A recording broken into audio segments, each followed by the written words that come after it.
అందరికీ నమస్కారం. సాయి లీలలు అద్భుతమైనవి, అమోఘమైనవి. నా చిన్నతనంలో నేను సాయిబాబా ఆలయం ముందు నుంచే స్కూల్కి వెళ్తూ వస్తూ ఉండేదాన్ని. కానీ ఏ రోజు సాయిబాబా మందిరంలోకి వెళ్ళింది లేదు. ఎందుకంటే మా ఇంట్లో సాయిని పూజించే ఆచారం లేదు. అయితే ఒకరోజు స్కూల్కి వెళ్ళి వస్తూ ఉంటే సాయిబాబా ఆలయం ముందు ఒక అతను కనిపించి, "నువ్వు సాయిని పూజించవచ్చు కదా" అన్నారు. లేదు, మేము సాయిని పూజించము అని చెప్పాను. బహుశా నా వయసు అప్పుడు 11 సంవత్సరాలు. ఇంటికి వెళ్ళిపోయాను.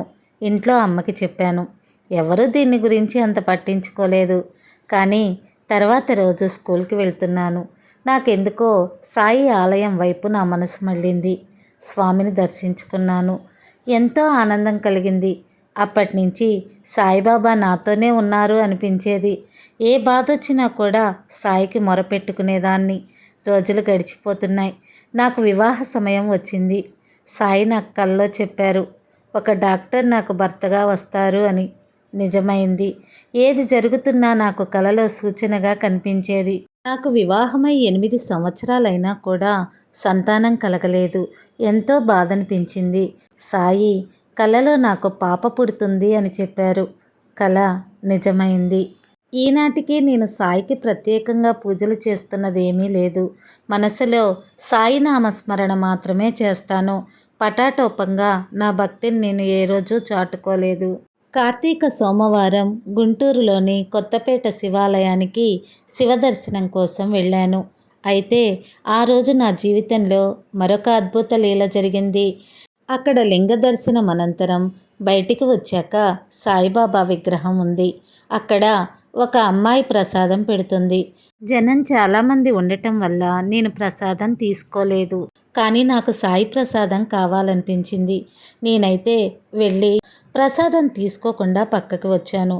అప్పుడు దాకా ప్రసాదం పెట్టిన అమ్మాయి నాకు తర్వాత కనిపించలేదు. కానీ ఒక ముసలావిడ ప్రసాదం తీసుకొని వచ్చింది. "ఏంటమ్మాయి, సాయి ప్రసాదం తీసుకోకుండా వెళ్ళిపోతున్నావు" అంది. నేను వెళ్తున్నానని ఏదో సమాధానం చెప్పాను. ఆమె నా గురించి కుశల ప్రశ్నలు అడిగింది. నాకేమీ అర్థం కాలేదు. "మీరు అక్కడి నుంచి ఇల్లు ఎందుకు ఖాళీ చేశారు? అక్కడ నువ్వు భయపడ్డావా" అని నన్ను అడిగారు. నాకు ఆశ్చర్యం వేసింది. "మీరెవరు? మీకెలా తెలుసు నేను ఇల్లు ఖాళీ చేసిన విషయం" అన్నాను. ఆమె "నాకన్నీ తెలుసులే. అయినా గుడికి వచ్చి ప్రసాదం తీసుకోకుండా వెళ్తావేంటి? ఇదిగో తీసుకో" అన్నది. నాకు చాలా ఆనందం కలిగింది. ఆ ప్రసాదాన్ని స్వీకరించాను. ఇంటికి వచ్చాక కలలో మళ్ళా బాబా ఆ రూపంలో కనిపించి, "నేనే వచ్చానులే" అన్నారు. నాకెంతో ఆనందం కలిగింది. బాబా పిచ్చి ఫకీరో, హిందువో ముస్లిమో నాకు తెలీదు. ఆయనకి నేను ఈనాటికి చేస్తున్న పూజ కూడా ఏమీ లేదు. కానీ ప్రతిసారి బాబా మాత్రం నా వెంటే ఉన్నారు అని మాత్రం నాకు అనిపిస్తుంది. నేను సాయి భజనల్లోనూ సత్సంగాల్లోనూ ఏ రోజు పాల్గొనింది లేదు. కానీ ఇంతకన్నా గొప్ప అనుభవాలు మాత్రం సాయి భక్తులకు ఎన్నో ఉండి ఉంటాయి.